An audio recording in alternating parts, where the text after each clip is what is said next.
የግድ እኮ ቤተክርስቲያን መሄድ አያስፈልግም። እግዚአብሔር በሁሉ ቦታ ምን ያለ ነው? የሞላ ነውና በሁሉም ቦታ የትም ሆኜ ብጠራው የግድ እኮ ቤተክርስቲያን በሄዳ አይደለም ብለው ሰዎች ወደ ቤተክርስቲያን የሚሄድ ሰው ላይ ይዘብታሉ፣ ወደ ቤተክርስቲያን መሄድን ያቃልላሉ። እግዚአብሔር ግን የተወሰነ ቦታ መርጦ ቤቴ ብሎ ጠርቷል። መጽሐፍ ቅዱስ በዚህ ግልጽ የሆነ መጽሐፍ ነው። ነቢየ እግዚአብሔር ዳዊት ምን አለ? ወደ እግዚአብሔር ቤት እንሂድ ባሉኝ ጊዜ ምን አለ?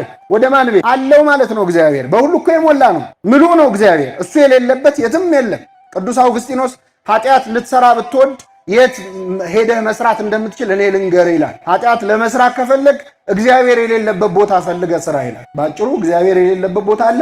ስለዚህ ኃጢአት ምን አትበል ማለት። የቤተ ክርስቲያንን በር የሚዘጋብንም የሚከፍትልንም ማን ነው? እግዚአብሔር። አንዳንድ ሰዎችን ምክንያት አድርገው ከቤተ ክርስቲያን ይጠፋል። እገሌ ገላመጠኝ፣ እገሌ ተናገረኝ፣ እገሌ እንዲህ ሲያደርግ መንገድ ዘጉብን፣ ተገፋን፣ እንዳናገለግል እንደዚህ ሆነን ምናምን። የቤተ ክርስቲያን በር የሚዘጋብን ማ ብቻ? እግዚአብሔር። እና በቤተ ክርስቲያን መሰብሰብን የመሰለ ነገር የለ። የቀለዱባቸው ሰዎች ነበሩ። ኖህ መርከብ ውስጥ ሰው ይዞ ሲገባ ሲስቁበት ነበረ። ቤተ ክርስቲያን በሚሄድ ሰው የሚስቁ ሰዎች አሉ። እንደ ኋላ ቀር የሚያዩ ጨጌ እየተባልን አይደል በየኮሌጁ ያደግነው። ኋላ ቀር የተሳቀበት ሁሉ መጨረሻ ላይ ከጥፋት ውሃ መዳኛ መሆኗን የሚታይበት ቀን ሲመጣ ነው ሰው ሁሉ የሚያለቅሰው። እንደ ኖህ መርከብ ዕለተ ምጽአት ሲመጣ ቤተ ክርስቲያን ሐኪም ቤት ናት፣ ሆስፒታል ናት። ቤተ ክርስቲያን ሐኪም ቤት ናት። እኛ ሁላችን ደግሞ ታካሚ በሽተኞች ነው።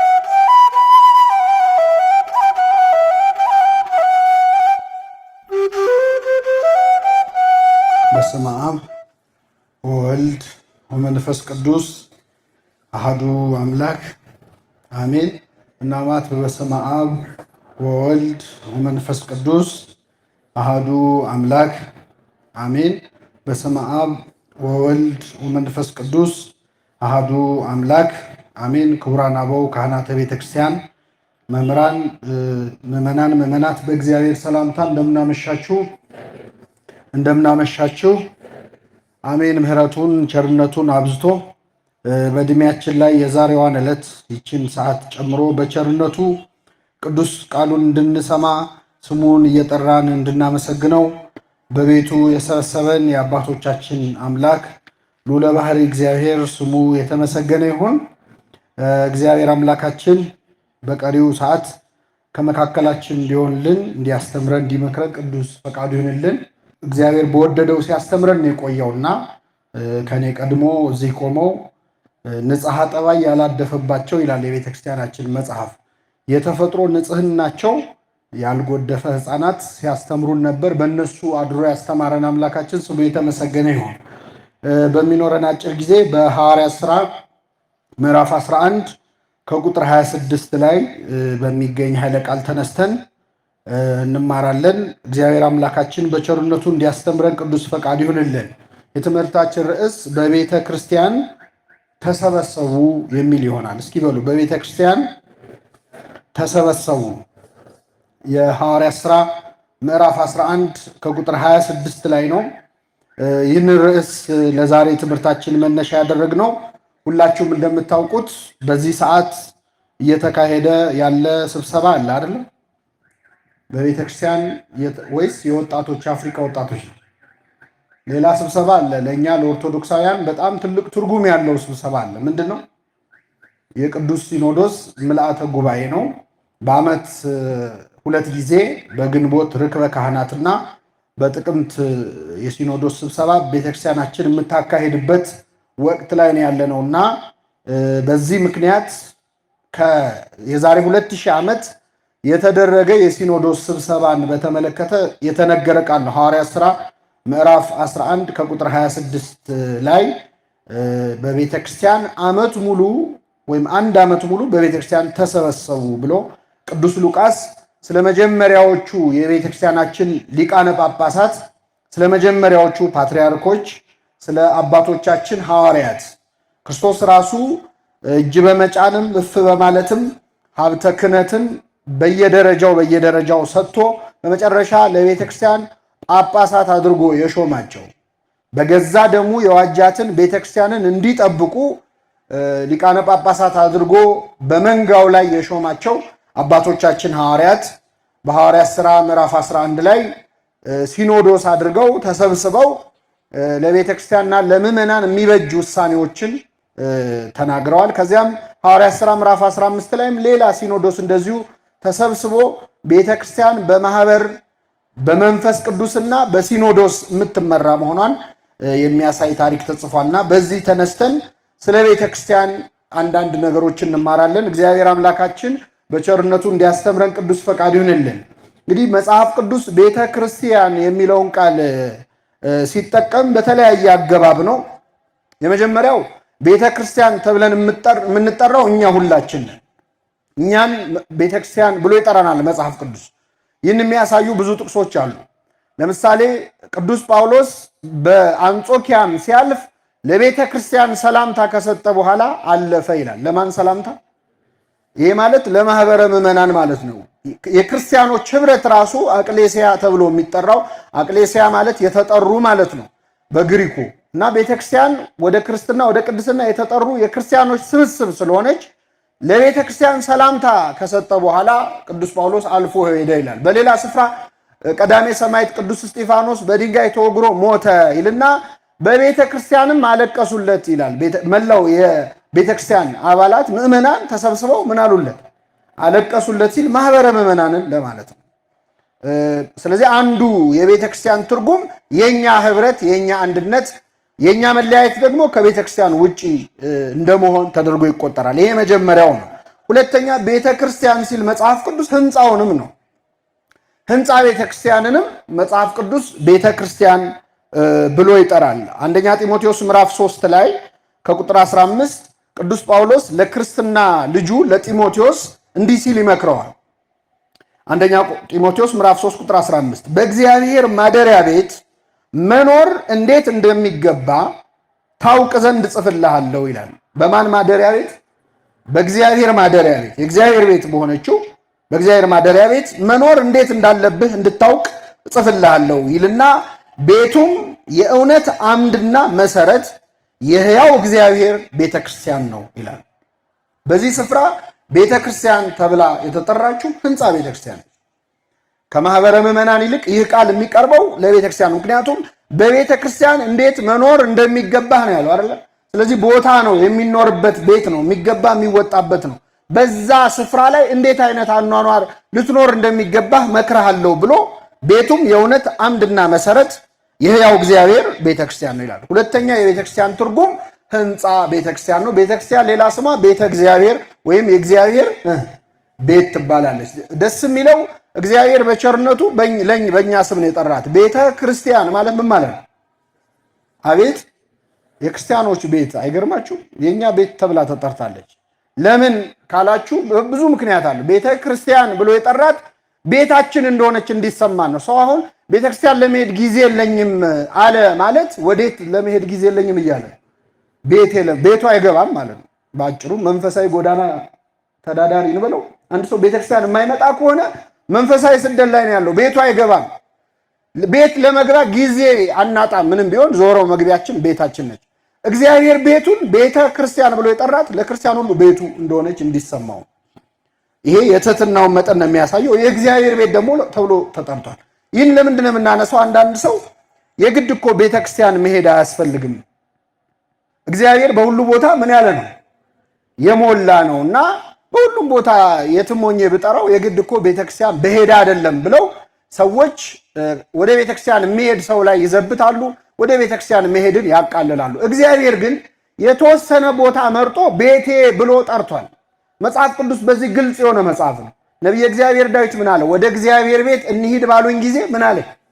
ወደ ማን ቤት አለው ማለት ነው። እግዚአብሔር በሁሉ እኮ የሞላ ነው፣ ምሉ ነው እግዚአብሔር። እሱ የሌለበት የትም የለም። ቅዱስ አውግስጢኖስ ኃጢአት ልትሰራ ብትወድ የት ሄደህ መስራት እንደምትችል እኔ ልንገርህ ይላል። ኃጢአት ለመስራት ከፈለግ እግዚአብሔር የሌለበት ቦታ ፈልገህ ስራ ይላል። ባጭሩ እግዚአብሔር የሌለበት ቦታ አለ። ስለዚህ ኃጢአት ምን አትበል ማለት ነው። በሁሉ ምሉ ነው እግዚአብሔር። ግን ደግሞ በረድኤት የሚገለጥባቸው ቦታዎች አሉ። የተወሰነ ቦታ መርጦ እንግዲህ ለትህትናውም ነው፣ ሁለተኛ ለነጻ ፈቃዳችንም ነው። አሁን እኛ እግዚአብሔር በሁሉ የሞላ ነውና በሁሉም ቦታ ብቻ ይገኛል ተብሎ የተለየ ቦታ እንደ ቤተክርስቲያን ያለ ቦታ ባይኖር መርጠን መሄድ አንችልም። ለምን? እግዚአብሔር በሁሉ ምን ያለ ስለ። ስለዚህ ነጻ ፈቃዳችንንም ኤክሰርሳይዝ ለማድረግ የምንችለው በተወሰነ ቦታ እግዚአብሔርን ለማግኘት የምንሄድበት ወደም ፈቅደን የምንሄድበት ነው። በጣም ግን የሚገርማችሁ ሰው ኃጢአት ሲሰራ እኮ እግዚአብሔር በሁሉ ቦታ ነው ይላል አይልም። ወደ ቤተክርስቲያን ሂድ ስትለው ነው እግዚአብሔር በሁሉ ቦታ ይሞላል ማለት የነበረብን ኃጢአት ስንሰራ ነበረ። ልክ እንደ ዮሴፍ ለዝሙት ጋብዛው ነበር የጲጥፋራ ሚስት አይደለ? መኝታ ቤት ውስጥ ድንገት ለዝሙት ጋበዘችው። እንዴት በእግዚአብሔር ፊት ኃጢአትን እሰራለሁ አለ። በማን ፊት? በዚያ መኝታ ቤት ሰው የለም፣ ግን ማን አለ? እግዚአብሔር አለ።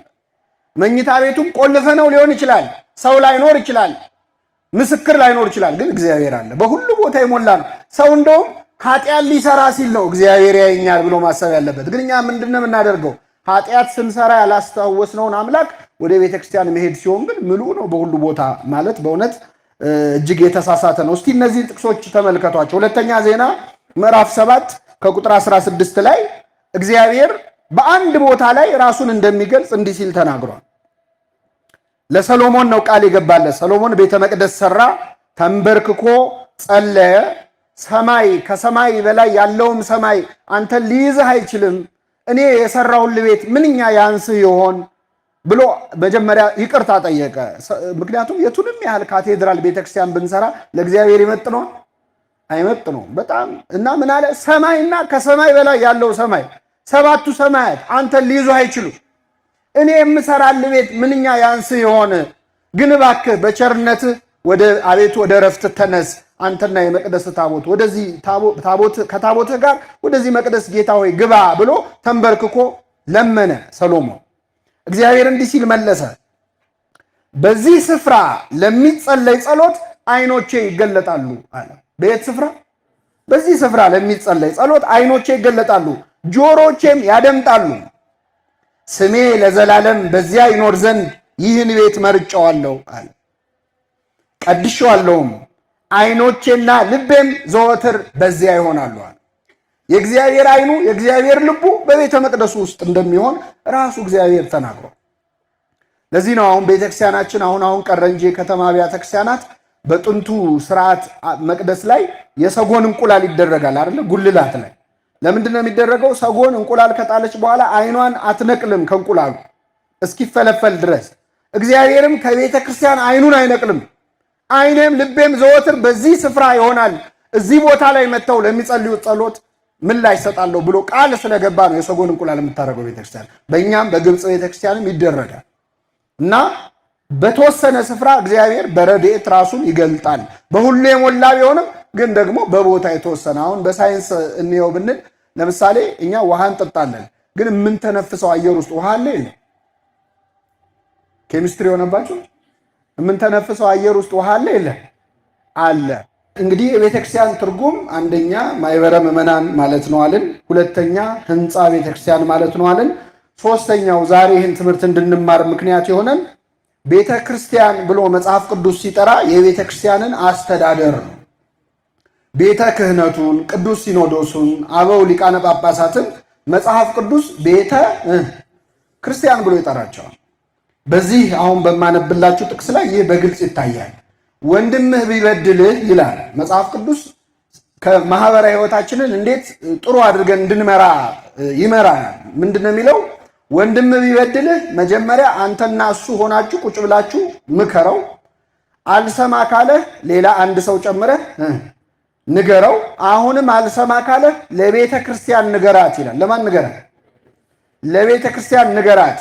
ቤተ ክርስቲያንን ባይሰማ ግን እንደ አረመኔና እንደ ቀራጭ ይሁንልህ ይላል።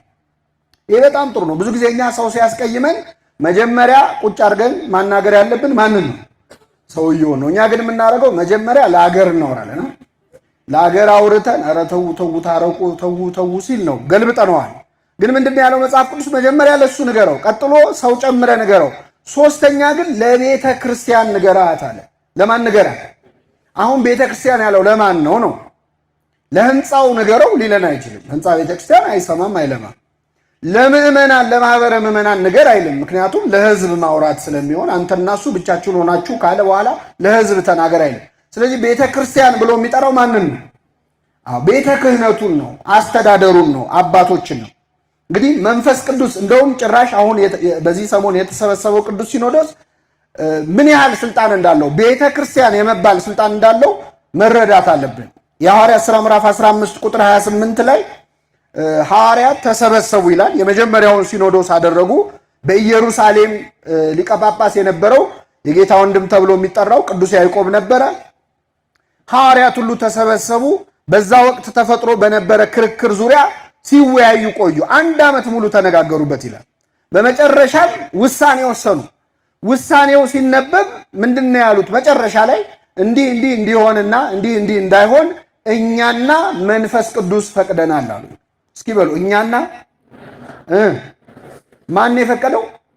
ሐዋርያትና መንፈስ ቅዱስ። አሁን የተሰበሰበው ቅዱስ ሲኖዶስ በነገራችን ላይ ኮሚቴ አይደለም፣ ወይም የሆነ ካቢኔ አይደለም። ማን ነው ውሳኔ የሚወስነው? በሲኖዶስ ስብሰባ ላይ የመጨረሻው ባለስልጣን ማን ነው? መንፈስ ቅዱስ ነው። ስለዚህ ቅዱስ ሲኖዶስን እንደፈለገ ሰው ተነስቶ መናገር አይችልም። የቅዱስ ሲኖዶስ ውሳኔ ሕገ ቤተክርስቲያንን እስከጠበቀና ከሃይማኖት እስካልወጣ ድረስ ካሉት አባቶች ጋር ሆኖ የሚወስነው ማን ነው? ራሱ እግዚአብሔር ነው፣ ራሱ መንፈስ ቅዱስ ነው። ስለዚህ ተነስተን አሁን የሆነ ነገር አልዋጥ ሲለን ሲኖዶሱን ስንሳደብ እየተሳደብን ያለ ነው ሲኖዶሱን ብቻ ሳይሆን ማንን ጭምር ነው? መንፈስ ቅዱስ ነው። በጣም ከባድ ኃጢአት ነው በእውነት። እኛ ተኝተን አድረን ምንድነው ሲኖዶሱ እንዲማያደርገው ይላል እኮ አንድ ወጣት ተነስቶ አይደል? ለምንድነው ሲኖዶሱ እንዲማያደርገው ይላል። ቅዱስ ሲኖዶስ ብላ የምትጠራው ቤተክርስቲያን ለዚህ ነው። መንፈስ ቅዱስ አብሮት ይሰራል። አንዳንዴ አሁን ያለውን ሲኖዶስ ማቃለል የሚቻልና ያለፉትን ማመስገን ጥሩ የሚመስላቸው ሰዎች አሉ። በተለይ ሊቃነ ጳጳሳት ሲሞቱ እንደ ዋናዎቹ እኮ ሞቱ የሚሉ ሰዎች አሉ። ልብ ብላችሁ እኮ አሁን ያሉት ምክትሎች ናቸው።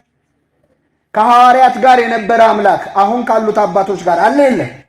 አለ። እስከ ዓለም ፍጻሜ ድረስ ከእናንተ ጋር ነው ብሏል ክርስቶስ። ከአባቶቻችን ጋር እንደነበረ አሁን ካሉት አባቶች ጋር አለ። የቅዱስ ጴጥሮስ ስልጣንና አሁን ያሉት የብፁዕ ቅዱስ አቡነ ማትያስ ስልጣን እኩል ነው። በስልጣን ምንም አይለይም። ብፁዕ አቡነ ጎርጎርዮስ በረከታቸው ይደርብና ፈተና ሲፈትኑ ዝዋይ ላይ ምን ብለው ፈተኑ? ከሐዲስ ኪዳን ካህናት 3ቱን ጥቀስ የሚል ጥያቄ ጠየቁ። ስንቱን? 3ቱን። እና ፈተና ላይ ተማሪው ጴጥሮስ፣ ጳውሎስና ዮሐንስ፣ ያዕቆብና ፊልጶስ ምናምን እያለ ከሐዋርያት መሃል ይጠቅሳል። አንዱ ብልህ ተማሪ ግን መምሬ አየለ፣ መምሬ ከበደ አለ። ይቻላል አይቻል? የመምሬ አየለና የቅዱስ ጴጥሮስ ስልጣን ምንድን ነው? እኩል ነው። ለዚህ ነው ክርስቶስ ስልጣን በሰማይና በምድር ተሰጠኝ፣ ሂዱና አሕዛብን በአብ በወልድ በመንፈስ ቅዱስ ስም እያጠመቃችሁ ደቀ መዛሙርቴ አድርጓቸው፣ እስከ ዓለም ፍጻሜ ድረስ ከእናንተ ጋር ነኝ አለ። እስከ መቼ ድረስ? እስከ ዓለም ፍጻሜ። ሐዋርያት በሕይወት አሉ? ሞተዋል፣ ሰማዕታት ሆነዋል። አሁን ያሉት ሐዋርያት ማለት እዚህ የምታዩቸው አባቶቻችን ናቸው። ከሐዋርያት ጋር የነበረው ስልጣን ከነሱም ጋር አለ። በሐዋርያት የሰራው አምላክ በእነሱም ይሰራል። ክህነቱ አይለወጥም፣ ኃይል ስላለው ማለት ነው። እና ቤተክርስቲያንን ቅዱስ ሲኖዶስን ቤተክርስቲያን ብለን ጠራለን። አንዳንዴ ቤተክርስቲያን እኔ ለቤተክርስቲያን ብዬ ነው ብሎ አንድ ሰው ቅዱስ ሲኖዶስን በጣም የሚያቃልል አባቶችን የሚያቃልል ከሆነ ሌላውን ቤተክርስቲያን እያፈረሰ ሌላኛውን ቤተክርስቲያን ደግፋለሁ እንደማለት መሆኑን መረዳት አለብን። እና የቅዱስ ሲኖዶስ ስብሰባ በጣም ትልቅ ቦታ አለው። በነገራችን ላይ በሃይማኖታችን ቅዱስ ሲኖዶስ ተሰብስቦ የሚወስነው ውሳኔ ማለት ክሪድ ነው፣ ጸሎት ሃይማኖት ነው። አሁን እኛ ቆመን የምንጸልየው በነገራችን ላይ የሲኖዶስ የአቋም መግለጫ ነው። ሁሉን የፈጠረ አንድ አምላክ በሚሆን በእግዚአብሔር አብ ሰማይና ምድርን የሚታየውና ይሄ የሲኖዶስ ውሳኔ ነው። ቅዱስ ሲኖዶስ ተወያይቶ ተነጋግሮ የሚወስነው ውሳኔ ጸሎት ሁሉ ሊሆን ይችላል። ቆመን የምንጸልየው አባቶቻችን ሰለስቱ ምዕት የመጀመሪያ ከሐዋርያት በኋላ በጣም ትልቅ የተካሄደው በቤተክርስቲያን ታዋቂው ሲኖዶስ እንግዲህ ከዛ በፊት ቤተክርስቲያን በጣም መከራ ላይ ነበረች።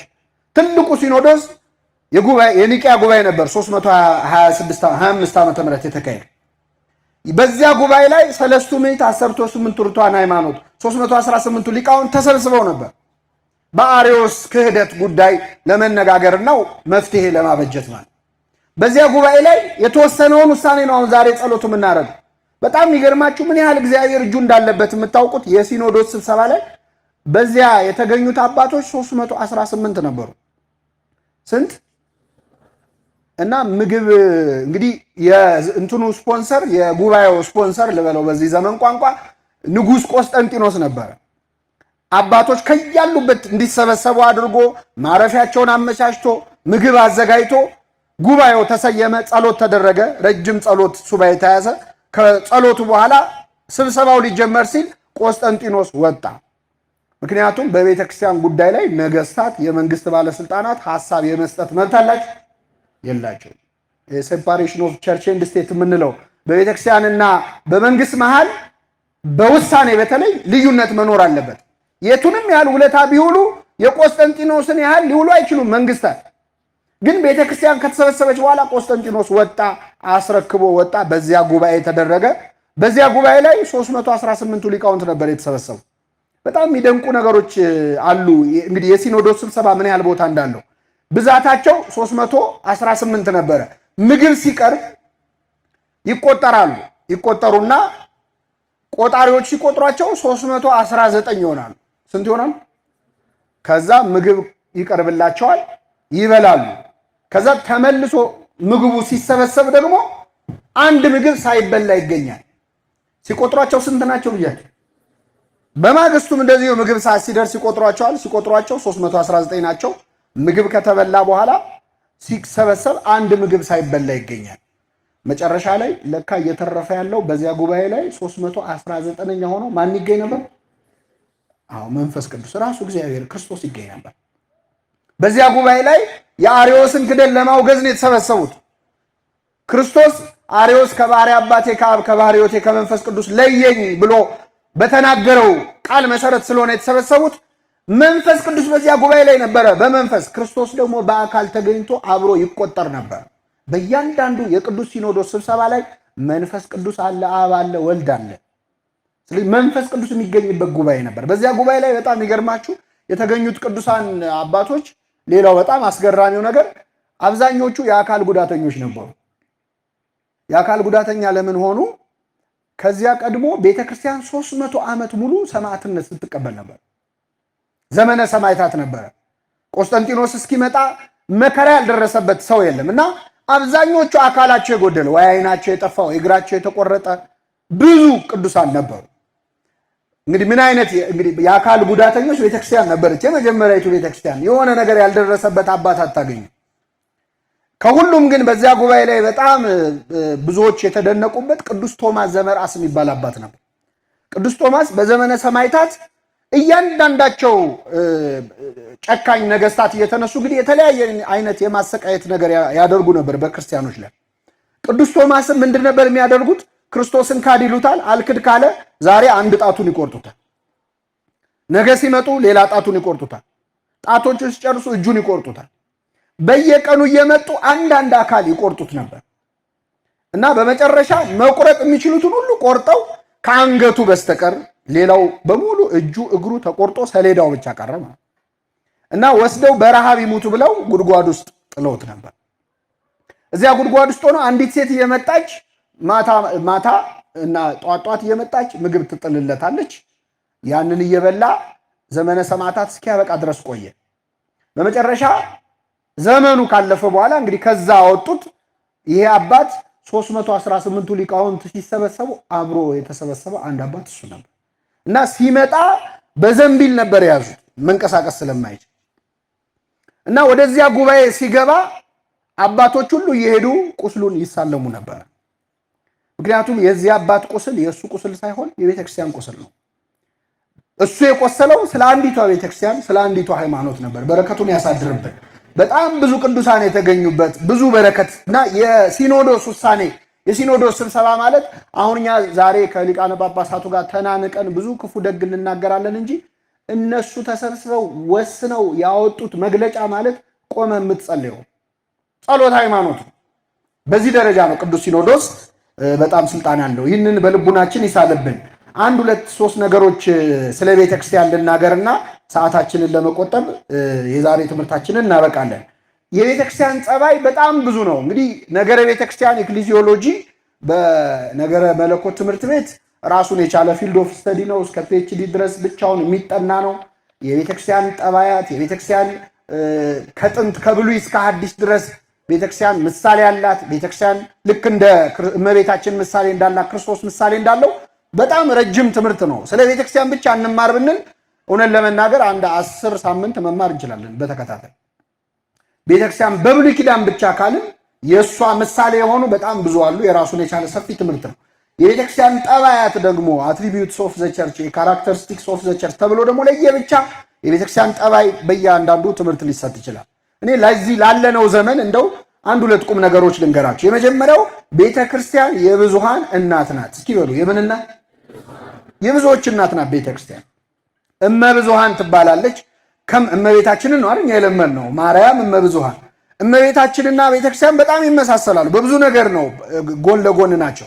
ቤተክርስቲያን እመቤታችንን መምሰል ነው የምትሞክረው። በነገራችን አርአያው አድርጋ ነው የምትቆጥራት። እመቤታችን በድንግልና ነው የወለደችው፣ ያለ ወንድ ዘር በመንፈስ ቅዱስ ነው የወለደችው። ቤተክርስቲያንም እኛ ሁላችንን የወለደችን በምንድን ነው? በመንፈስ ቅዱስ ከውሃና ከመንፈስ ነው የወለደችን። እመቤታችን እናትም ድንግልም ናት። ቤተክርስቲያንም እናትም ድንግልም ትባላለች። ምክንያቱም እኛም በመውለዷ ክብሯ ድንግልናዋ ምን አይልም አይፈርስ። ማይተመ ድንግልናዋ ሳይፈታ ብዙ ልጆች የምትወልድ ነች ቤተክርስቲያን። ልብ አድርጉ። ቤተክርስቲያን ሙሽራውም ነች፣ የክርስቶስ ሙሽራ ነች፣ ልጁም ነች። ልክ አዳም ከጎን ተኝቶ ሳለ ከጎኑ አንዲት አጽም ወስዶ እግዚአብሔር ያችን አጥንት ሴት አድርጎ ሰራት ይላል። አዳም በተኛ ጊዜ የሁላችን እናት ሔዋን እንደተገኘች ሁለተኛው አዳም ክርስቶስ በመስቀል ላይ በሞተ ጊዜ የሁላችን እናት ቤተ ክርስቲያን ተገኝታለች። ከጎኑ በፈሰሰው ምን ውሃና ደም ጥምቀት ማለት የሁላችን እናት ጥምቀት ተገኝታለች። ስለዚህ ቤተ ክርስቲያን የሁላችን ምንድን ነች? እናት ነች። ሁላችንም ደግሞ የቤተ ክርስቲያን ምኖች ነን? ልጆች ነን። ማን ነው የበኩር ልጇ የቤተ ክርስቲያን አይባልም። ሁላችንም የበኩር ልጆች ማለት የቤተ ክርስቲያን የልጅ ልጅ ልጅ ልጅ እየተባለ ሄደ። የዛሬ 2000 ዓመት ለመጀመሪያ ጊዜ የተጠመቁት ክርስቲያኖችም አሁን ያለነውም እኩል የቤተ ክርስቲያን ምኖች ነው? ልጆች ነው። የበኩር ልጇ ቅዱስ አምብሮስ ነው ያለው። ሁሉም ክርስቲያን የቤተ ክርስቲያን የመጀመሪያ ልጇ ነው። ሁለተኛ አንደኛ የሚባል ነገር የለም። እኩል ነን። በልጅነት ማንም ከማንም አይበልጥ። እኛ ስንጸልይ በሰማያት የምትኖር ምናችን ሆይ አቤት። ቅዱስ ፓትርያርኩ ሲጸልዩ በሰማያት የምትኖር ምናችን ሆይ ነው ይቀየራል። አባትና ልጅ ቆመው አባት አባታችን ሆይ ሲል ልጅ አያታችን ሆይ ይላል። ምን ሆይ ነው የሚለው? ሁላችንም እኩል ነን። የእኩል ልጅነት ነው። ይሄ ማለት ምን ማለት መሰለህ? በቤተ ክርስቲያን ጉዳይ የበለጠ ባለመብት የሆነ ሰው የለም። ሁላችንም እኩል እንጠየቃለን። ሁላችንም የቤተ ክርስቲያን ምኖቿ ነን? ልጆቿ ነን። የምታበላልጠው የለም። የእንጀራ ልጅ የለም፣ የልጅ ልጅ የለም፣ የቅርብ የሩቅ የሚባል ነገር የለም። ሁላችንም ለቤተ ክርስቲያን የበኩር ልጆቿ ነን። ቤተ ክርስቲያን የብዙሃን እናት ናት። በዚህ በኖህ መርከብ በመመሰሏ በጣም ብዙ ሊቃውንት የብዙሃን እናት መሆኗን ተናግረዋል። ታስታውሱ ከሆነ የጥፋት ውሃ አምጥቶ እግዚአብሔር ምድርን ሊያጠፋ ሲል ለኖህ ያዘዘው መርከብ እንዲሰራ ታሪክ ተጽፏል በመጽሐፍ ቅዱስ አይደለም?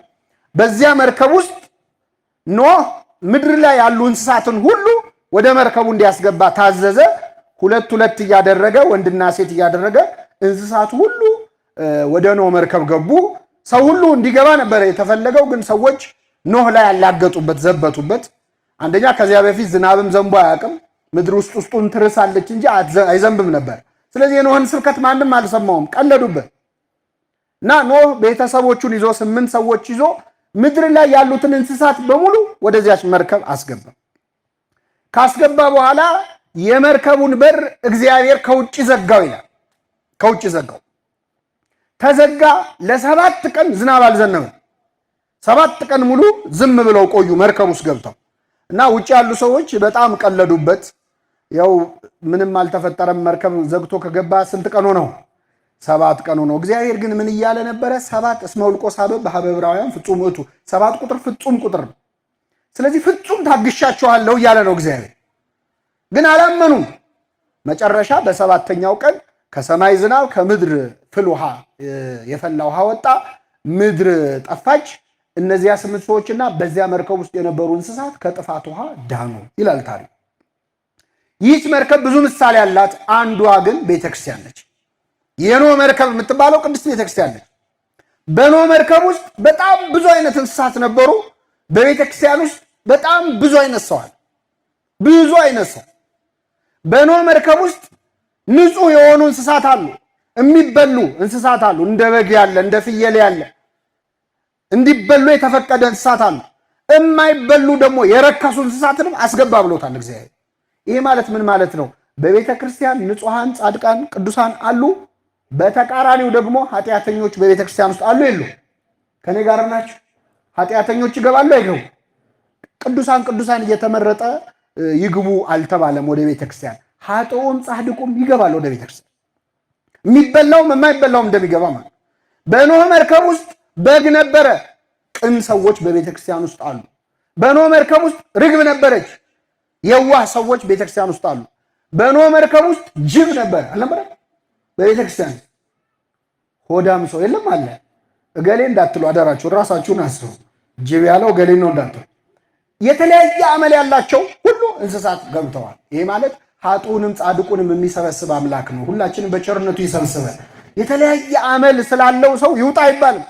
ከነሱሱ ከናመሉ ከነክፋቱ ቤተክርስቲያን ሁሉን ትቀበላለች። የረከሰውን የማይበላውን እንደተቀበለች ማለት ልዩነቱ ይላል ቅዱስ ዮሐንስ አፈወርቅ። ወደ ኖህ መርከብ በግ ሆኖ ገብቶ ሲወጣ በግ ነው። ተኩላ ሆኖ ገብቶ ሲወጣም ተኩላ ነው። ወደ ቤተክርስቲያን ግን ተኩላ ሆነው ገብተው ጅብ ሆነው ገብተው በግ ሆነው የወጡ ሰዎች አሉ። ይህ ማለት ሆዳም ሆነው ገብተው ጾመኛ ሆነው ይወጣዋል። ዘማዊ አመንዝራ ሆነው ገብተው ደናግል ሆነው ንጹሃን ሆነው በንስሐ ተመልሰው የወጡ ሰዎች አሉ። ሁላችንም በቸርነቱ ይመልሰ። ስትገባም ጅብ ስትወጣም ጅብ ከሆንክ ግን አልተለወጥክም ማለት ነው። አሁን ችግሩ ሁሉ ነገር ይለወጣል። እኛ ነን በጣም እናስቸግር። ወደ ቤተ ክርስቲያን ውሃ ሲገባ ምን ይሆናል? አቤት አፈር ሲገባ እምነት፣ ህብስቱና ወይኑ ሲገባ ስጋው ደግሞ ይሆናል። እኛ ስንገባ ገብተን አልለወጥ ብለን ስንወጣም ጅብ ስንገባም ጅብ የሆነውን እግዚአብሔር በቸርነቱ ይማረን። ስለዚህ በኖህ መርከብ ውስጥ በጣም የሚገርመው ሁሉን አካታች መሆኗ ቤተክርስቲያን ያሳያል። ሌላው የኖህ መርከብ ልክ ጥፋቷ ከመምጣቱ በፊት በሩን ማን የዘጋው ብለናል? እግዚአብሔር ነው የዘጋው። ከውጭ ነው የዘጋው። የቤተ ክርስቲያንን በር መክፈትም መዝጋትም የሚችለው ማን ብቻ? እግዚአብሔር ነው። እሱ ከዘጋ የሚከፍት የሌለ፣ እሱ ከከፈተ የሚዘጋ የለም ይላል። መክፈቻ ተሰጠኝ ብሎ ራሱ እንደ አልፋና ኦሜጋ እኔ ነኝ፣ እኔ ከዘጋው የሚከፍት የለም፣ እኔ ከከፈትኩ የሚዘጋ የለም። የቤተ ክርስቲያንን በር የሚዘጋብንም የሚከፍትልንም ማን ነው? እግዚአብሔር። አንዳንድ ሰዎችን ምክንያት አድርገው ከቤተ ክርስቲያን ይጠፋል። እገሌ ገላመጠኝ፣ እገሌ ተናገረኝ፣ እገሌ እንዲህ ሲያደርግ መንገድ ዘጉብን፣ ተገፋን፣ እንዳናገለግል እንደዚህ ሆነን ምናምን። የቤተ ክርስቲያን በር የሚዘጋብን ማን ብቻ? እግዚአብሔር። ከውጭ ዘጋው ነው የሚለው። ሰው የቤተ ክርስቲያንን በር መክፋት መዝጋት መክፈት እንደው አንስተው አንጠልጥለው ደግሞ ከወረወሩ የዛኔ እግዚአብሔር ይቀበላል። አይነ ስውር ሆኖ የተወለደውን ሰው ታሪክ ታስታውሳላችሁ። አይኑን ክርስቶስ ያበራለት፣ ምራቁን እንትፍ ብሎ አይን ሰራለት፣ ተጠመቀ።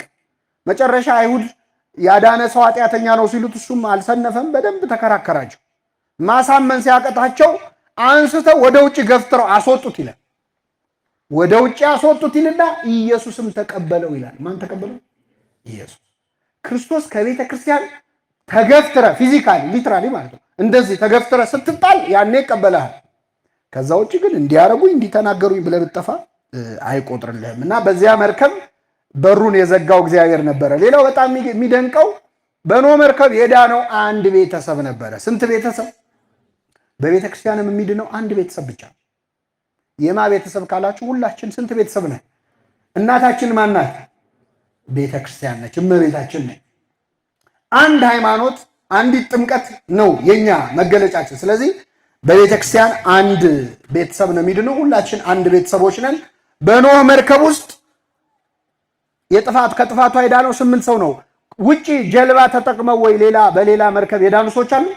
የሉም። ከቤተ ክርስቲያን ውጭም ድነት የለም። ሌላ ጀልባ፣ ሌላ ዲኖሚኔሽን የሚባል ነገር የትኛው ነው ሃይማኖት ትክክለኛው የሚለው እንነጋገር እንጂ ስንት ሃይማኖት ነው መጽሐፍ ቅዱስ የሚለው?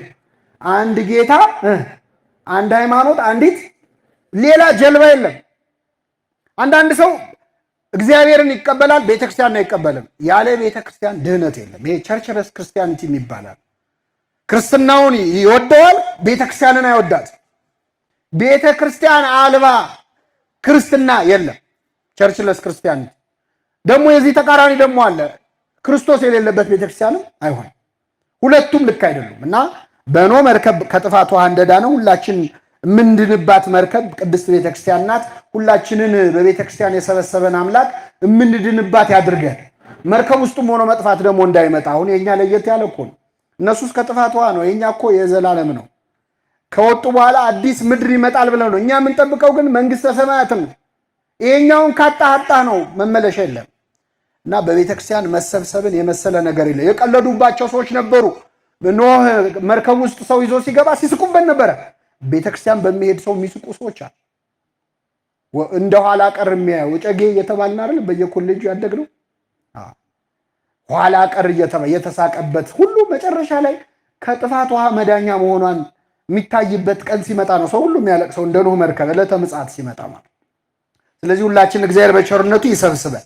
ቅዱስ ዮሐንስ አፈወርቅ ደግሞ ከኖህ መርከብ ውጪ ቤተክርስቲያንን ሐኪም ቤት ናት አለ። ምንድነች? ሐኪም ቤት ነች። እንደውም ቅዱስ ዮሐንስ አፈወርቅ ቤተክርስቲያን ሐኪም ቤት ናት እንጂ ፍርድ ቤት አይደለችም ይላል። ቤተክርስቲያን ሐኪም ቤት ናት፣ ሆስፒታል ናት። ቤተክርስቲያን ሐኪም ቤት ናት። እኛ ሁላችን ደግሞ ታካሚ በሽተኞች ነን። እንግዲህ በሽታው ደግሞ እንደየደረጃው ይለያያል። በጣም ጽኑ በሽታ ያለበት ሰው ማለት ጽኑ ኃጢአተኛ ነው። ደግሞ ቀለል ያለው በሽታ ደግሞ ቀለል ያለ ኃጢአተኛ ነው። ይሄ ማለት ምንድነው? አንዳንዴ ቃለ እግዚአብሔር በተለይ ወደ ቤተክርስቲያን ቀረብ ብለን ወንጌሉን ሰምተን ልባችን ድንጋይ የሆነ ሰዎች አለ፣ ምንም የማይመስለን። ይሄ ማለት ባክቴሪያ አለ፣ ሆስፒታል አካባቢ ያለ ባክቴሪያ አለ። በጣም መድኃኒት ሬዚስት የማድረግ ችሎታ አለ። ምንም አይነት መድኃኒት ብትለው ማስታገሻ ብትለው አይሰማም። ለምን? መድኃኒቱ ምን ብሎታል? ይሄ ማለት ቃለ እግዚአብሔር ስንሰማ ኖረን ምንም የማይመስለን ልባችን ለመሰበር የሚያስቸግር ደግሞ በትንሽ የሚድኑ ሰዎች አሉ።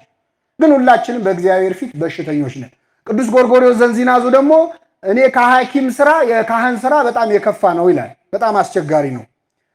ሆስፒታል ሄደ ከሚያክሙ ሐኪሞች በላይ የካህናት ስራ በጣም አስቸጋሪ ነው ይላል ቅዱስ ጎርጎርዮስ ዘንዚናዙ። ክህነት ላለመቀበልም ያላረገው ሽሽት የለም። በግድ ነው አንቀው እንዲቀበል ያደረጉ ጎርጎርዮስን። እና ለምንድን ነው ክህነት መቀበል ያልፈለግከው ሲባል እኔ ሐኪም መሆን ይሻለኛል ካህን ከመሆንም። ምክንያቱም ይላል ሐኪም የሚያክማቸው በሽተኞች ከበሽታቸው ለመዳን ይፈልጋሉ አይፈልጉም? ይፈልጋሉ። ካህን የሚያክማቸው ምዕመናን ግን ለመዳን አይፈልጉም። አይተባበሩም። ለድህነታቸው ትብብር አያደርጉም። እዚህ ጋር አሞኛል፣ እዚህ ጋር ይወጋኛል፣ በዚህ ገብቶ በዚህ ወጥቶ ብለው በሽተኞች ያስረዳሉ። ካህናት ፊት ግን ቀርበን እኛ ኃጢአታችንን እንናገራለን። ቅኔ አይደል የምናደርገው? ንስሐ አባት ፊት ቀርቦ እኮ ውስብስብ ያለ ንስሐ የሚገባል። የእሱን ቅኔ ማን እንደሚፈታ እግዚአብሔር ይወቅ።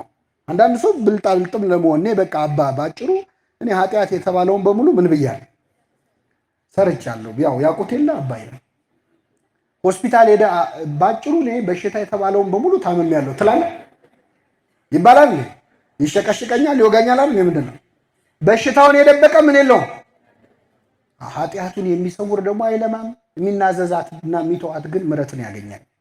አንተባበርም። ሌላው ቅዱስ ጎርጎርዮስ ይላል ሐኪም ፊት የሚቀርቡ በሽተኞች አንተ ጤነኛ ነህ እንዴ ብለው ከዶክተሩ ጋር አይጣሉ። አሁን ዶክተር ፊት ቀርቦ መጀመሪያ አንተ ጤና እስቲ ይረጋገጥ አንተ ጤነኛ ነህ የሚል ሰው አለ?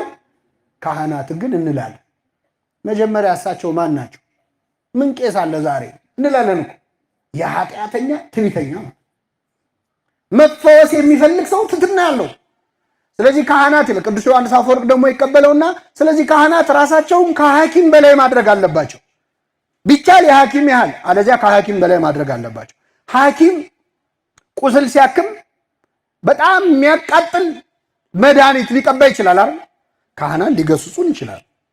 የሚያቃጥለው መድኃኒት ግን ኪውር የሚያደርግ የሚፈውስ ነው እንጂ አንተን ለማሰቃየት ብሎ አይደለም ሐኪም የሚቀባ። ካህናት ቢገስጹን፣ ቢኮሳተሩ፣ ቢቆጡን የኛን የኃጢአት ቁስል ነቅሎ ለማውጣት ነው። እንደዛ አድርገህ ተረዳው። ካህኑ ግን ቀስ እያለ ወመገስጽ ይኩን ከመማዕትም ወጽኑ አቃል የሚገስጸው ካህን የሚቆጣ አይሁን፣ ንስሐ ልጆቹን አያስበርግጋቸው። ባይሆን መድኃኒት የሚቀባ ሰው እፍ እያለ ቀስ ብሎ እያባበለ እንደሚቀባ ቀስ አድርጎ ይቀባቸው እና ይረዳቸው ደግሞ ይላል። በሌላ ስፍራ ቅዱስ ዮሐንስ አፈወርቅ የካህንን ስራ ሲናገር የሕክምና ስራው ሕዝቅኤል 44:10 ላይ ካህናት ጸጉራቸውን አይቆረጡ ሚል አለ። ጸጉራቸውን አይላጩ ወይም ደግሞ ጸጉራቸውን አያሳድጉ ይከርከሙ ሚል አለ። ልክ እንደኔ ማለት ካህናት ጸጉራቸው ምን አይበሉ፣ እየሰማችሁ ነው? ምን አይበሉ? አይላጩ። አንድ ሁለተኛ ምን አይበሉ? አያስረዝሙ። ምን ያድርጉት? ይከርከሙ። አሁን እግዚአብሔር የኛ ጸጉር አቆራረጥ አሳስቦት አይደለም። ቅዱስ ዮሐንስ አፈወርቅ ይህን ሲተረጉመው ይላል ፀጉር ከራስ ላይ አይደለም የሚበቅለው፣ የሰዎችን አስተሳሰብ ህሊና ነው የሚመለከተው። ካህን ፀጉሩን አይላጭ ማለት የምዕመናንን ምድራዊ ፍላጎቶችና ሐሳቦች ጨርሶ አልሰማም የሚል መሆን የለበትም። ምንም ነገር ስጋዊ ነገር አያስፈልግም ብሎ ምዕመናን ላይ ቀንበር የሚጭን መሆን የለበትም። ይሄ ማለት መላጨት ማለት ነው። ድካማቸውን የማይረዳ ስጋዊ ፍላጎታቸውን ሐሳባቸውን ኮንሲደሬት ያልሆነ በቃ የራሱ ጉዳይ የሚል አይሁን። እንዲህ ከሆነ ተላጨው ማለት ደግሞ አያሳድግ ማለት ከመጠን በላይ ለስጋዊ ሐሳባቸው ደግሞ ቦታ መስጠት የለበትም። ኃጢአት ሲሰሩ ምንም ችግር የለውም ያለ ነው አይዞ ማለት የለበትም። ባንተ አልተጀመረ ማለት ይሄ ከሆነ አሳደገው ማለት ነው ፀጉር። ስለዚህ ምን ያድርገው አለ ይከርክመው ማለት ስጋና ነፍሳቸውን ማዕከላዊ በሆነ መንገድ ያስተናግድላቸው ብሎ አስተምሯል። ጌታችን መድኃኒታችን ኢየሱስ ክርስቶስ ያደረገውን እናንሳና ወደ መጨረሻው ነጥብ እንመጣለን። ክርስቶስ ቤተ ክርስቲያንን እንዴት ማስተናገድ እንዳለብን አሳይቶናል። የዮሐንስ ወንጌል ምዕራፍ 2 ላይ ዮሐንስ ወንጌል ምዕራፍ 2 ላይ ቤተ መቅደስ ውስጥ ገባ ክርስቶስ። በቤተ መቅደስ ውስጥ በጣም የሚያስደነግጥ የሚያሳፍር ስራ ሲሰሩ አገኛቸው አይሁድን። ምንድነው ካላችሁ የንግድ ስራ እየሰሩ ነበረ። የአይሁድ ፋሲካ ቀርቦ ነበር። ኢየሱስም በመቅደስ በሬዎችና በጎችን ርግብ የሚሸጡትን ገንዘብ ለዋጮችን ተቀምጠው አገኘ ይላል። ይሄ ማለት ቤተ መቅደስ ውስጥ አንደኛ የባንክ ስራ ይሰሩ ነበረ። ሐዋላ እንግዲህ ምንድነው አይሁድ ከየሀገሩ ዳያስፖራ የምንለው የተበተነው አይሁድ ለፋሲካ በዓል ይመጣል። ሲመጣ የየሀገሩን ገንዘብ ይዞ ይመጣል። ስለዚህ ገንዘብ እየመጣ ለመለወጥ ባንክ ከመሄዱ ይልቅ እዚሁ ለምን አናገለግለውም ብለው ቤተ ክርስቲያን ውስጥ የባንክ ሰርቪስ ይሰጡ ነበር አይሁድ። ሁለተኛ በግና በሬ ይሸጡ ነበር። ለመስዋዕት የሚሆነውን በግ ይሸጡ ነበር። አይ ለመስዋዕት አይደል ወይ ምን ችግር አለው ካላችሁ ችግሩ ምንድነው? አንድ ሰው ከሩቅ ሀገር በሬ ነድቶ መስዋዕት ሊያቀርብ ሲመጣ አይ ይሄ ለመስዋዕት አይሆንም፣ ባይሆን ይሄንን በሬ በበግ እንለውጥህና በጉን ትሰዋለህ ይሉትና የከሳውን በሬ ተቀብለው ያደልባሉ። ሌላው ግን ደህና በሬ ካመጣ ደግሞ በጣም ቅር ይላቸዋል። ከዚህ እንዲገዛ ይፈልጋሉ። እና አይሁድ ቤተ መቅደሱን የበሬ ግሳት ያለበት የሚሸት በረት አስመስለውት ነበር። ርግብም ይሸጡ ነበር። እንግዲህ አቅም የሌለው ሰው ርግብ ነው መስዋዕት የሚያቀርብ። ይህን ሲያደርጉ ክርስቶስ ገባ። ምን አደረገ? የገመድ ጅራፍ አበጅቶ ይላል ሁሉን በጎችና በሬዎች ከመቅደስ አስወጣቸው ይላል። በጎቹና በሬዎችን ከመቅደስ ምን አላቸው? የለዋጮችን ገንዘብ አፈሰሰ፣ ገበታቸውንም ገለበጠ ይልና ርግብ ሻጮችን ይህን ከዚህ ውሰዱ፣ የአባቴን ቤት የንግድ ቤት አታድርጉት አላቸው። ክርስቶስ የወሰደው እርምጃ በጣም በውስጡ ትምህርት አለ። የመጀመሪያው በጎቹና በሬዎቹን ምን አደረገ? አስወጣ። ሻጮቹን አይደለም ያስወጣው። ምኖቹን? በሬና በጎቹ። ይሄ ማለት ኃጢአትህን ነው እንጂ አንተን አይደለም የሚጠላ። በሬዎቹን አስወጣ እንጂ ሻጮቹን ውጡ አላላቸው። ይህን ከዚህ ምን በሉ አውጡ ነው ያለ። ገንዘባቸውን ደግሞ አፈሰሰው። መቅደስ ውስጥ ነግደው ነፍሳቸው ከሚኮነን ገንዘባቸው ቢፈስ ይሻላል አይሻል? ይሻላል። ስለዚህ የሰው ነፍስ ከሚጠፋ ገንዘብ ቢጠፋ ይሻላል ብሎ ያምናል ክርስቶስ። ገንዘቡን አፈሰሰው። ርግቡን ደግሞ በጅራፍ አላለውም። ርግብ በጅራፍ ተብላ ትተርፋለች። ስለዚህ ከዚህ ምን በሉ አላቸው፣ ውሰዱ አላቸው። አሁን ላለንበት ዘመን ምንድነው ትምህርቱ? በቤተ ክርስቲያን ውስጥ በግ ነጋዴዎች አሉ፣ በሬ ነጋዴዎች አሉ፣ ርግብ ሻጮች አሉ። ምንድነው? የት ነው የት ደብር ነው በሬ ሲነገድ ያየኸው በግ ሲነገድ ያየኸው ካላችሁ በግ ነጋዴዎች ማለት በምዕመናን እምነት የሚነግዱ ማለት የዋሃን ምዕመናንን አማኝ መሆናቸውን ምዕመናንን አይተው ምዕመናን ላይ የሚጫወቱ ሰዎች አለምን የምትሉ ይላል ትንቢተ ኤርምያስ። ህልም አየን እያሉ ራእይ አየን እያሉ እንደዚህ ይሆናል ከ3 ወር በኋላ ዓለም ታልፋለች። እኔ በጣም እንደው እኛ ሀገር ፋክት ቼከር የለም። የትንቢት ፋክት ቼከር መኖር የለበትም። አሁን በጣም ብዙ ትንቢት እኮ ተነግሮ ነበር። አሁን 2015 ላይ ደርሰናል። አልደረስም? እንደው የሚጠይቅ የለም እንዴ? ኧረ ደርሰናል እንዴት ሆነ የሚል ነገር። ቴዎድሮስም አልመጣም፣ ትንሳኤውም አልመጣም። ፋክት ቼክ እንዴ! አንዳንዴማ ምን ያህል እንደናቁን የምታዩት ዩቲዩብ ላይ የሆነ ባንዲራ ለብሶ ምናምን የሆነ ሰው ይመጣና የዛሬ 3 ወር ዓለም ያልፋል ይልና ሰብስክራይብ አድርጉ።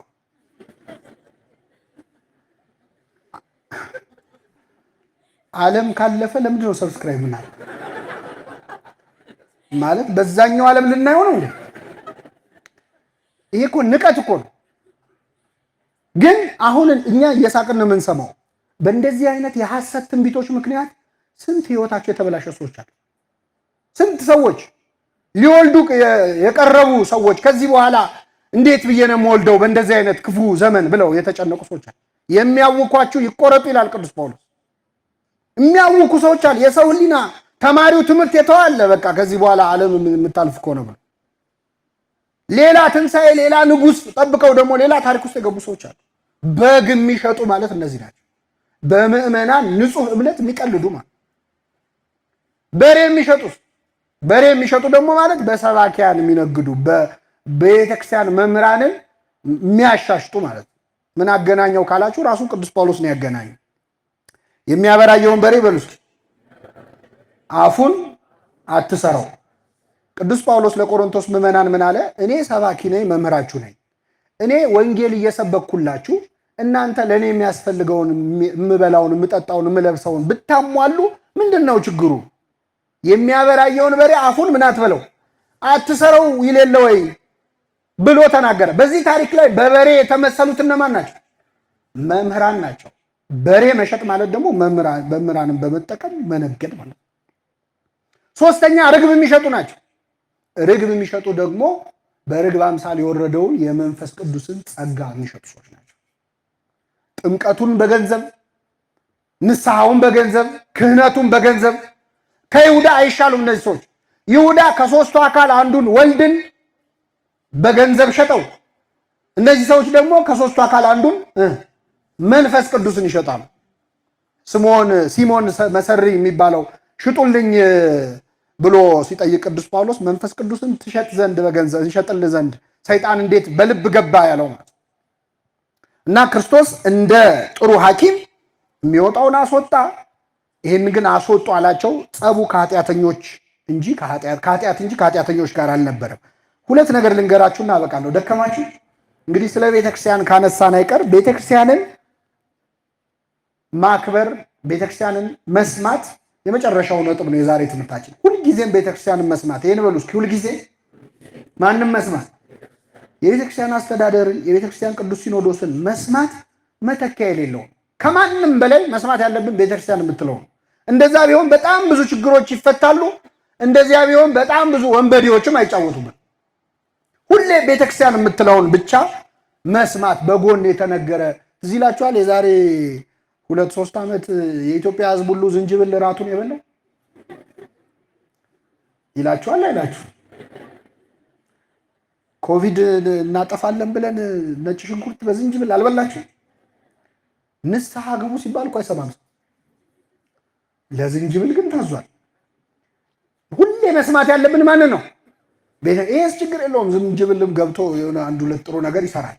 ምንም ችግር የለው። ከዚህ የከፋ ግን ብዙ ትእዛዝ አለ ከጎን የሚመጣ መምህር ገሌ ብሏል፣ አባ ገሌ ብሏል ተብሎ ሰዎች ቤተክርስቲያንን የማይሰሙ ግለሰቦችን የሚሰሙ። ሰዎችን የምንሰማው ከቤተክርስቲያን ጋር እስካሉ ድረስ ነው። አውግዛ ልትለያቸው ትችላለች። ቤተክርስቲያን አንድ ሰው ላይ ችግር አለበት ካለች አውግዛ ልትለይ ትችላለች። ተወገዙ ሲባል አንዳንድ ሰው ፍቅር ይኑረን እንዴት ዝም ብሎ ማውገዝ ምናምን ይላል። አንድ ሰው ለምሳሌ ቁስል ሰውነቱ ላይ ቢወጣበት ያ ቁስል በጣም ያመረቀዘ ቆይቶ መጨረሻ ወደ ካንሰር ሊለወጥ ካለ እጁ ላይ ከሆነ ቁስሉ እጁን ምን ማድረግ ነው ያለበት? ለምን ፍቅር አይኖረንም ይባላል? እንዴት እጅ ይቆረጣል? በደንብ ይሰራጭ እንጂ አይባል። ቤተክርስቲያን ክደት አለበት ብላ የምታስበውን ሰው የምታወግዘው ፍቅር አታደለም። ለሌላው አካል ጥንቃቄ ነው። ለቀሩት ምዕመናን፣ ለቀረው ማህበር ጤንነት ሲባል ያንን አካል እያዘነች እያለቀሰች ታወግዘዋል። ሁሌ ቤተክርስቲያን መስማት ነው።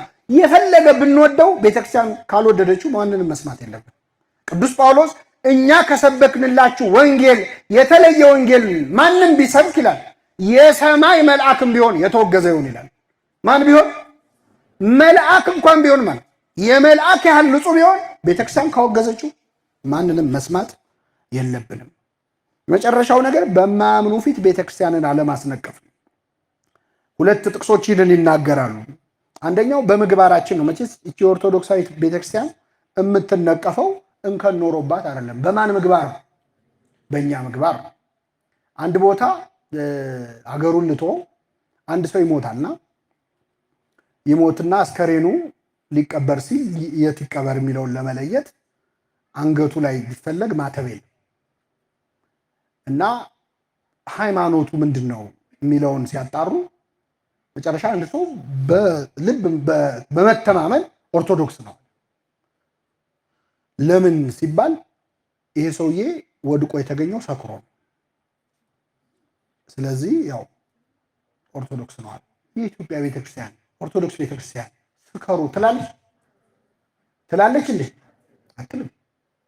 መታወቂያ ሆነ ማለት የክርስቲያኖች መታወቂያ ስካር ነው። ንጽሕት የሆነችውን ቤተክርስቲያን በእኛ ምግባር እናስነቅፏል። በእኛ ሱስ፣ በእኛ አመንዝራነት፣ በእኛ ስካር ቤተክርስቲያን እንደዛ የምትል መንፈስ ይሙላባችሁ እንጂ በወይን ጠጅ አትስከሩ ነው። ስካር የምታስተምር ቤተክርስቲያን አለች። ራሱ እግዚአብሔር ምን አለ? በእናንተ ሰበብ ስሜ በአሕዛብ ዘንድ ይሰደባል። ስሜ ይሰደባል። ቤተክርስቲያንን ማስነቀፍ በማያምኑ ፊት በተለይ እናንተ እንዲያደላችሁ እንደ እያሉ ቤተክርስቲያን የማትፈቅደውን ነገር አንዳንዱ ሰው እዚህም ሆኖ እንደፈለገ ሲጨፍር ሲበላ ሲጠጣ ይቆይና ከቤተክርስቲያን ሲወጣ አሁን ገና በራልኝ ቤተክርስቲያን ጠጣ ስትለው የኖረው ይመስል ስከር ያለችው ይመስል። ሌላው ቅዱስ ጳውሎስ ደግሞ በማያምኑ ፊት ምግባራችን ብቻ አይደለም። ቅዱስ ዮሐንስ አፈወርቅ ይቅርታ ምን አለ? እኔ የማስተምረውን ትምህርት ቅዱስ ዮሐንስ አፈወርቅ ሲያስተምር ያጨበጭቡለታል። ምመና አስተምሮ ሲጨርስ በጣም ትምህርቱ ጣዕም ስለነበረው ያጨበጭባሉ። መጨረሻ አንድ ቀን ምን አላቸው? በቃ ካሁን በኋላ አስተምሬ ሲጨርስ እንዳታጨበጭቡልኝ አደራችሁን፣ ባይሆን ትምህርቴ እንደገባችሁ በህይወታችሁ ኑሩትና እሱ ነው ለኔ ጭብጨባ አላቸው። ይሄን አስተምሮ ሲጨርስ አጨበጨቡ። አይሰሙም። እና ምን አለ በዚያ ትምህርቱ ላይ እኔ የማስተምረውን ትምህርት አሕዛብ መጥተው አይማሩም፣ የእናንተን ህይወት ግን ያያሉ። የእናንተን ህይወት ሲያዩ ክፉ ከሆነ የኔም ትምህርት ክፉ ይመስላችኋል። ይሄ ማለት ምን ማለት መሰላችሁ? ሰዎች ኦርቶዶክስ ቤተክርስቲያንን በእኛ ህይወት ምክንያት ይነቅፏታል። ለምን? እኛ የምንኖረው እንዳስተማረችን ስለሚመስላቸው ማለት። ስለዚህ በማያምኑ ፊት በአሕዛብ ፊት ስሜ ይሰደባል ያለው ይህን ነው። የመጨረሻው ቅዱስ ጳውሎስ ደግሞ በማያምኑ ፊት ይደረጋልን? በጣም ልብ የሚነካ ቃል ተናግሯል። እችን ጥቅስ አብረን እንበል። ወንድም ወንድሙ ይከሳል፣ ይህ በማያምኑ ፊት ይደረጋልን? ምን በሚሉ ፊት? ኦርቶዶክሳውያን በአደባባይ ወጥተን እንካሰሳል፣ እንሰዳደባል። እንደውም የሌላ እምነት ተከታዮች ያስታርቁናል። አንተ ኧረ ተው እያሉ ከመምህራኑ ከአገልጋዮቹ ከሰባኪው ከዘማሪው ጀምሮ ምእመኑ ሁሉ እርስ በርስ ይጣላል። እገሊት የኪዳነ ምሕረት ልጅና እገሌ የገብርኤል ልጅ ይጣላሉ በየሶሻል ሚዲያ። ኦርቶዶክሳውያን ናቸው። የራሳችንን ጉዳይ ለራሳችን ማውራት አንችልም። ሌሎች ፍቅር ስላላቸው እኮ አይደለም በአደባባይ ሲጣሉ አናይም። ፍቅር ስላላቸው አይደለም። ኢሜጅ ቢልዲንግ የሚባል ነገር ያሳስባቸዋል። ምንም ልዩነት ቢኖራቸው አያጮሁትም። ሰይጣንና ሰራዊቱ እንኳን እርስ በርሳቸው አይጣሉም።